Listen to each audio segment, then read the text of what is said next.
I was on my knees in the crawl space dust, scratching my throat when my hand struck metal, cold, stubborn, heavier than it should have been.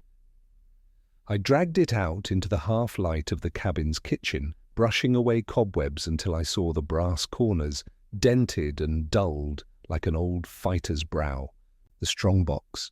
It looked smaller than in my childhood imagination, but my heart didn't care. It raced, thudding loud enough to wake the ghosts of every summer we'd spent here. On the table where we had once carved our initials as kids, I placed it down. The wood groaned beneath its weight. The key waited in my pocket. We'd found it hidden inside the back cover of Grandad's journal, tucked in like a secret that wanted to be discovered. I slid it in, turned once, stuck. Turned A. Inside a folded map, its edges chewed by time, a sealed letter, the paper yellowed, addressed to the ones I've loved poor. And a photograph. My grandfather, young, smiling, with a woman who was not my grandmother. In front of them a boy, maybe 5 years old. A boy with eyes. I recognized the eyes of my father. The air left my lungs. For a moment the cabin tilted around me. This place had always been built on rules and silence. Now I knew it had been built on something else too. Lies. The strongbox was a hinge. On one side, the story we told. On the other, the truth we'd been running from. I didn't come back here by choice. I came because the will demanded it. 2 weeks after Grandad's funeral, a plain envelope slid into my mailbox. Inside one line on official letterhead, "The cabin awaits. Your presence is required." At the reading of the will, my uncle smirked as if he already knew what would fall on us. My cousins whispered trading bets on who would get the silver, the land, the stocks. When the lawyer finally reached our names, mine, my sister, Lena's, my brother Paul's, the room fell quiet. The cabin. Not money, not land, just the cabin bound in a trust. We were ordered to spend 1 season there together, take inventory and decide its future as one voice. If we refused, the property would be sold and the proceeds donated to a charity no one had ever heard of. Family is efficient at cruelty. Someone muttered figures, the troubled branch. My ears burned, my jaw locked. I felt Paul tense beside me. Lena stared at her lap. The drive up was silent. The road wound higher, trees closing in until the cabin appeared like a ghost rising from weeds. Its knees were bent shutters loose, the porch sagging like a tired old man. Inside, nothing had changed. Dust thick on every surface, family photos frozen in sepia, my father's stiff grin, my mother's hollow gaze, and the corkboard of rules still hanging crooked near the kitchen. After dinner, no one goes out alone. No questions after dark. Lock the boathouse, always. Rules written like commandments, never explained, never broken. Paul looked around and muttered, "We should torch this place." Lena's face tightened. "We should honor it," she said, and me, I just felt the humiliation crawl under my skin. We weren't inheriting a home, we were inheriting a prison dressed up as tradition. The cabin was watching, waiting for us to replay the same roles it had given us as children. Paul the fuse, Lena the ghost, and me the one who never stopped digging, never. The first argument came far sharper than I expected, like dry pine catching a spark. We were in the kitchen, morning light spilling through blinds, dust spinning in the air like it wanted to listen. Paul leaned against the counter, arms crossed, voice low but loaded.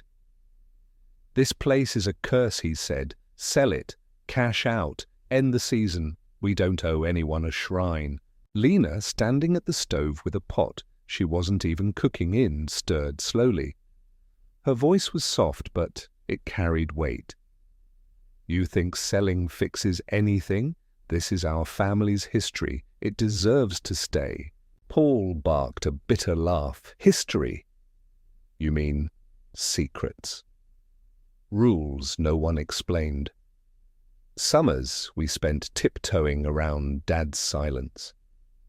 You call that history. I tried to step in. Maybe if we look around, we'll understand why. But Paul cut me off. You always think you're the savior, Adam. You just want to dig up ghosts. The words landed harder than I wanted to admit. Lena said nothing, just kept stirring. Her silence was louder than both of us. By afternoon, the house felt split in two. Paul slammed his duffel bag shut, muttering that he wouldn't waste another night here. The screen door banged behind him, his truck coughing dust as it tore down the gravel road. Lena didn't leave as loudly. She just drifted upstairs, slipping into the small spare room with the tiny window. No argument, no eye contact, just retreat. And me? I stayed. Alone, sitting at the table with the knife grooves under my fingers, listening to the cabin breathe. The place creaked like it had lungs, like it was waiting for me to notice something. That's when I heard it. A groan in the floor, different from the usual size of old wood. I pushed the chair back, knelt, pressed my palm against the corner rug. Beneath it, one plank sounded hollow, like it was hiding something. I froze. Every instinct told me to pry it up right there, but the old rules drilled into me since childhood whispered in my ear, no questions after dark. Don't wander where you shouldn't, don't look too close. So I left it for the night. I lay awake in the living room, staring at the ceiling. Every sound magnified the tick of the clock, the groan of beams, the pulse in my own ears. And in my dreams, the hollow floorboard opened wide, swallowing me whole, whispering promises of answers I wasn't ready for. Morning made me reckless, or maybe just tired of being afraid. I dragged the rug aside, wedged the claw of a hammer under the loose board, and pried it open. A cool draught exhaled from the dark, carrying the smell of soil and rust. My hands shook as I reached down. Fingers touched cold metal. I hauled it up the strongbox, heavy, corroded, a stubborn thing that looked like it had been waiting, daring me to finally grow up enough to face it. I set it on the table, the same table we used to eat cereal on, while Dad read the newspaper and told us nothing. For a moment I thought about putting it back, closing the floor, forgetting I ever heard that hollow groan, pretending. But pretending had been the family's profession for generations. I was done working for free. The key slid in, 3 turns, each one stiff, reluctant. On the last twist, the lock gave with a sound that felt like a confession. Inside, a folded map, edges torn, a dotted line leading from the cabin door to the birch trees by the lake. One word, scrawled at the roots, here. A letter sealed but brittle ink, faded to brown. The first lines bled through the envelope to the ones I've loved poorly. And a photograph. Grandad young, his arm wrapped around a woman I had never seen. Her smile was careful, her eyes softer than my grandmother's had ever been. In front of them a boy, maybe 5. A boy with the same cowlick, the same sharp stare I saw in the mirror every morning. My chest tightened. The air in the room grew heavy, like the cabin itself wanted to press me down. I slit the letter open, hands trembling. Forgive me, I could not tell you in life. The truth would have destroyed us all, but silence is a curse, and it passes like blood. I dropped it on the table, my vision blurred, the cabin swayed. Who was the boy? A cousin I never knew, a half-brother? The thought clawed at me. The photograph made my father's stiff smiles look like armor he'd worn his whole life. I sat there for hours, staring at that box of ghosts until my phone buzzed. 3 missed calls from work. A voicemail from my boss, Adam. Deadlines don't wait. If you can't focus, we'll find someone who can. A text from her, Melissa, the woman who'd been patient with me for too long. I can't keep living in your shadows. And just like that, she was gone. The strongbox had cracked more than the floor. It cracked the thin shell of my life outside these walls. work slipping through my hands, love walking out the door, and me left alone at the cabin table staring at proof that silence had always been our inheritance. I didn't hear her car at first, just the crunch of gravel, the slam of a door, and then her voice calling Dad. Ellie? She walked in with 2 paper cups of coffee and a bag of cinnamon rolls, her hair messy from the drive, her eyes scanning the room. She stopped when she saw the table scattered with maps, photographs, and the letter I couldn't finish. "You finally opened it," she said. Not judgment, not surprise, just a statement steady as her breathing. I tried to explain, words tumbling broken. The photograph, the letter, the map, the boy who shouldn't exist but did, staring back at me from 50 years ago. Ellie listened. Really listened. The way she always had, even as a kid. She sat on the porch steps, legs swinging, sun catching the edge of her face. After a long silence, she asked me a question I'll never forget. If the truth can hurt us, can the lie heal us? Her words hung in the air, sharp and soft at the same time. I wanted to protect her, to say maybe the lie was enough, but I couldn't. My voice cracked. The hurt's already here. Maybe the truth is the only thing that can use it for something. She nodded slowly. Then she placed her hand on my arm, grounding me. "Then use it, Dad. Stop carrying it alone." That night, she pulled out her phone and dialed Lena. I watched her, my daughter, bridging the silence I couldn't cross. "You need to come back," she told her aunt. "He found something. We need you." And me? I called Paul. My hand shook, dialing, but I forced the words out. "I can't do this without you. Come back." By midnight, Lena was on the couch, knees to her chest, reading the letter line by line until tears blurred the ink. Paul stood at the sink, arms braced against the counter, staring like he wanted to push the whole kitchen away. Ellie brewed coffee-set mugs in front of us, kept us from drifting apart. The kettle screamed on the stove, but none of us flinched. For the first time in years, we were in the same room. Not as ghosts, not as strangers, but as a family forced to sit with the truth. We started at first light. None of us said it out loud, but we all knew the map was calling. The birch trees by the lake stood like pale sentinels, their white bark peeling in strips, their shadows thin in the morning haze. The dotted line on the map ended here, with one word scrawled in my grandfather's careful, guilty hand. Here. Paul brought the shovel. He didn't speak, just drove the blade into the soft earth. Each scoop hit the silence like a drumbeat. Lena knelt close, brushing dirt away with her hands, as if afraid we'd break whatever was buried. Ellie stood behind me, sketchbook in hand, drawing the moment like she always did, when words weren't enough. The shovel struck metal. A hollow clang. Paul froze, then bent down with me. Together we pulled out a rusted tin box no bigger than a shoebox, its lid flaking in my hands. I pried it open.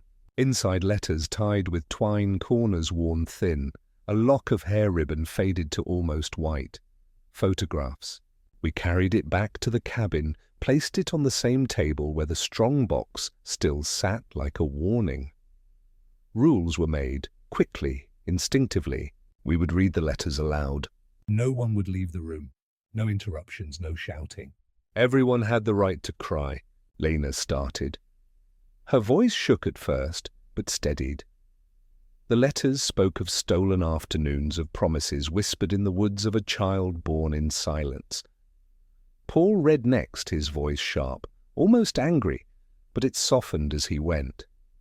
Ellie read the ones addressed only as, "To the child." Her voice cracked once and I reached for her hand. The letters painted a parallel life, a shadow family growing alongside ours, a woman who loved fiercely but carried shame, a boy who grew into a man without the name he deserved. My grandfather torn between two homes, failing both. At first, Paul cursed under his breath, muttering about weakness, betrayal, but halfway through a letter, he stopped. His shoulders slumped, his voice broke. He didn't just screw us, he screwed himself too. Lena sobbed openly, wiping her eyes with the sleeve of her sweater. All those summers, she whispered. We thought he was keeping us safe. He was just keeping us blind. I felt something shift inside like a knot loosening. The letters didn't absolve him. They didn't excuse the lies. But they made him human.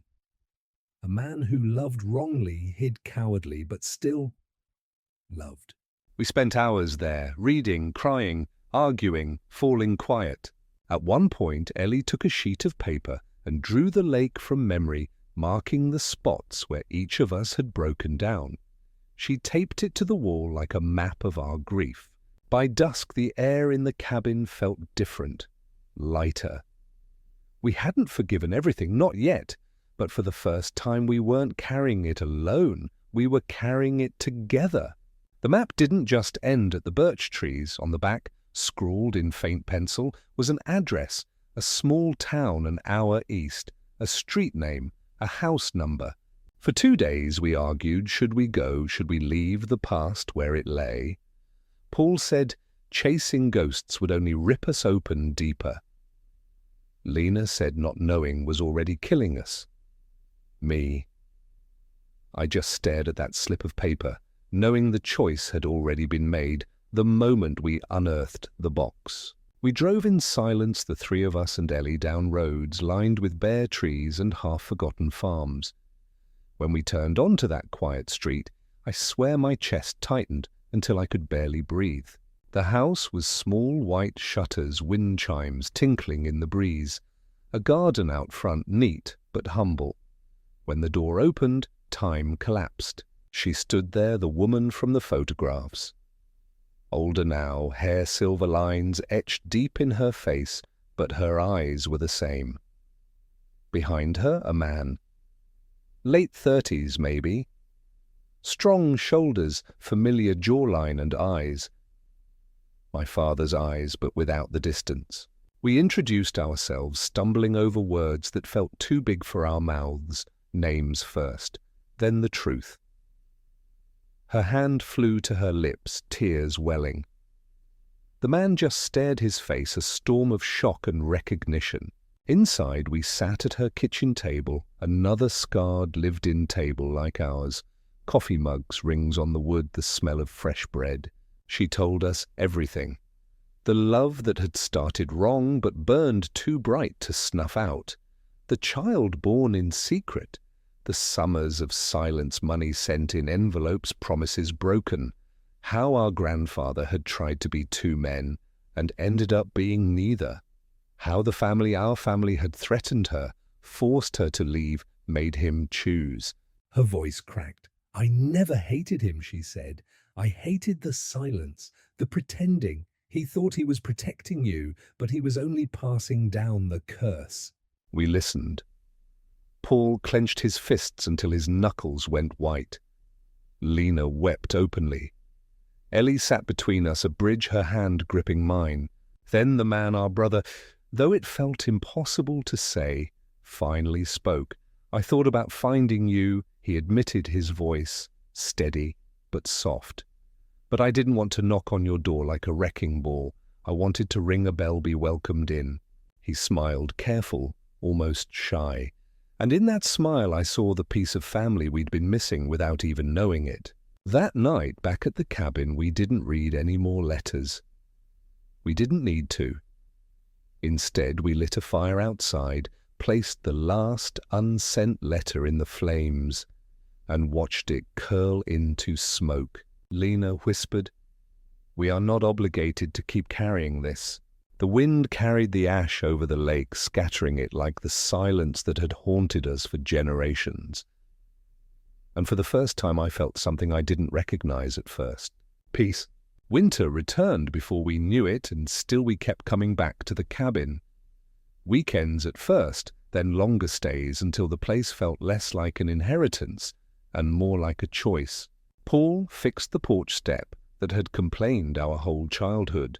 He didn't say much, just hammered until the wood held steady. Lena took down the corkboard of rules, the ones that had silenced us, and in its place she pinned a fresh sheet of paper. At the top she wrote in neat letters, "What we've learned." Ellie painted the boathouse door, leaving a blue handprint inside the frame, laughing, "Every family needs proof we were here." The strong box, once heavy with secrets, now sat in the kitchen, storing napkins and coasters. I called it poetic. Paul rolled his eyes, but even he smiled when Lena agreed. We printed the photographs, all of them. Old black and whites, the faded Polaroids from the tin box, the newer ones the woman had mailed us later, each labelled on the back in her careful script. We hung them on the cabin wall in their true order, not the version that made us look good. Grandad next to the woman he loved and wronged, the boy who had grown into a man, now our brother, framed alongside us. We left one frame empty deliberately. Ellie wrote under it in pencil, "For whoever rings next." On the last night of the season we cooked a meal together. Nothing fancy stew, bread apples baked in sugar and cinnamon. But when we set the table it looked like a feast. Paul carved the bread, Lena lit candles. Ellie hummed an old tune that made the cabin softer than I'd ever felt it. We ate, we argued about nothing that mattered, we laughed at things that once would have cut us raw. And when the dishes were cleared, I stepped outside for a moment.